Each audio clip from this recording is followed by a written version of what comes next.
Hi everyone. So 2021 has been a good year for me with respect to my niche websites journey. So I just thought of sharing the summary of entire my 2021 journey with all of you. So let me get started with the details. So I logically divided the entire journey into three parts. One is the number of sites that I owned at the end of 2020 and also in comparison to end of 2021, and then the content summary, how many articles I published and what is the word count, the source of the content, those details. Second logical part. Third part is of course the most interesting thing is that is financials. So we'll go one by one. So number of sites by at the end of 2020, I owned 4 sites. Out of them only 3 were active. One site was not very active, but still I was owning 4 sites at the end of 2020. Whereas by end of 2021, currently I own 10 sites. This is including the site I recently bought also. Altogether, if you see, total I own as of now by end of 2021 total 10 sites. That means there are the net addition of 6 sites happened in 2021. So this includes 2 sites that I purchased to flip after a year. So if you remember, in the month of March, I purchased 1 site. Again, both are starter sites. Within 6 months of time, that particular site has turned into positive. And very recently, about couple of weeks back, I purchased another starter site for which I'm actually making a public case study, showing or recording every step that I perform on that particular site, and I'm uploading all those videos. If you're not yet watched any of the videos that I uploaded for the public case study, please go and check it out. So that's actually another new experience that got added to my niche sites journey in 2021. Earlier I was never involved in trading of the websites like buying or selling. So I wanted to purchase, buy or sell some of the sites in 2021. So I was heavily tracking the various marketplaces like Flippa, Facebook groups, Motion Invest, and other platforms. So then I interacted several sellers and buyers while as part of this process. That gave me a very good experience. More or less now I am in a position by to make some quick judgment about a site by looking at the data analytics and all those things. Of course, there is a lot more that I need to learn, but at least as of now I am very comfortable. So this is a good learning in 2021. So that's about the total niche sites that I owned when I compare between 2020 and 2021. So let's move on to the second part, the content summary. So in the entire year of 2021, altogether, if you see, nearly 1.2 million words got published across all my niche websites. So you can see here starting from January. So if you look at the graph, so number of articles are there and also the word count. So now on an average, about nearly 100K of word count being published across all the websites. So in few months it is less, few months it is more, but that's the average. And coming to site-wise content summary, primarily the majority of the content has gone to site 1, site 6 followed by site 1, and then third place is site 4. So now if you actually recollect my income report, latest month income report, I did mention that I'm betting very high on site 6, and in 2022 I'm expecting this to become one of the primary earning site along with site number 1.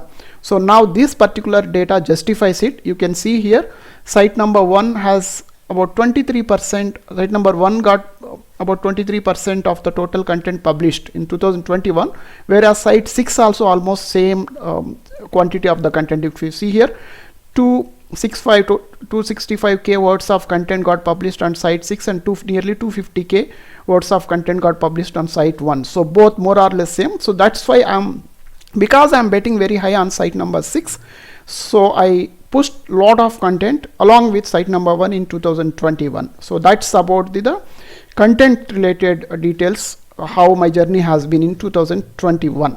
And then site number followed by other site 4, 5 and 7. So and then let me move to the another common question that I keep getting from most of you, from where I find writers. So this is the summary. I actually made about 3 or 4 videos explaining you the process that I follow to identify the writers from various platforms, and also how do I assign the work to them, how do I get the work done, and all that. So if you have not yet watched that particular series of videos, please go and check it out.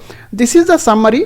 So the Facebook groups and Fiverr are the primary platforms from where currently I am getting majority of my content done, and little bit content from some of the interns. And then I recently started leveraging Upwork, probably about maybe 3 to 4 months, since 3 to 4 months. Earlier I was not really very aggressive on Upwork, but I see some decent results from Upwork. Probably in 2022 this is going to be another strong candidate along with Facebook groups and Fiverr, because at the moment I'm still very conscious about cost. I'm going for low cost writers. I'm actually spending a lot of time to find those kind of writers.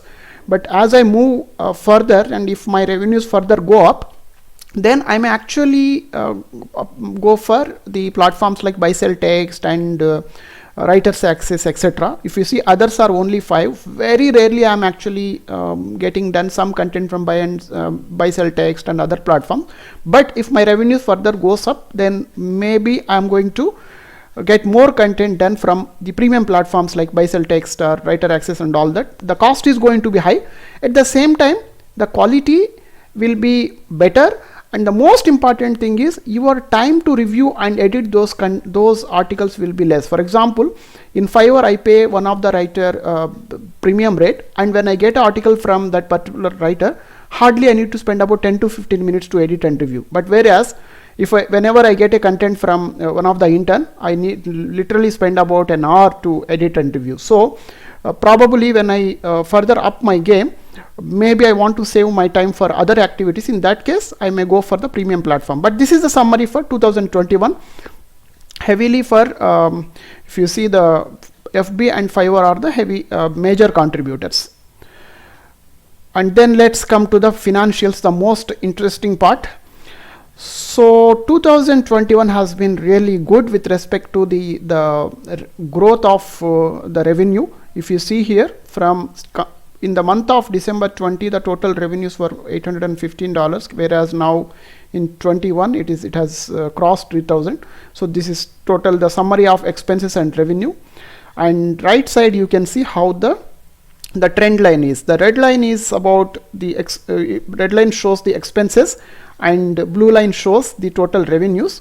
You can see here revenues kept on growing. Of course, in the month of December it slightly came down, because as you know, there were significant algorithms got rolled out, and also typically what happens is in the last week of December there will not be much of traffic. That is very common. So considering all those factors, even my site's traffic also gone down a little bit, which I explained in my December monthly report as well as the December analytics report. If you have not watched those videos, please go and check it out.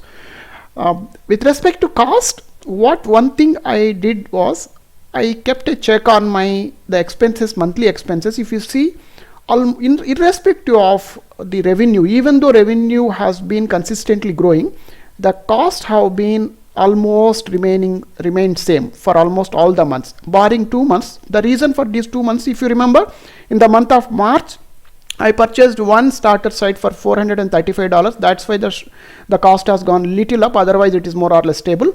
Again, in the month of December I purchased another starter site for $350. If you deduct that, again the curve will be more or less flat. So I have been very conscious about the spend for month on month, though revenues have been little going up. So because of that reason, the profits always have been increasing as basically the revenues goes up. So that's the summary of the expenses and revenues for the month of for the year of 2021.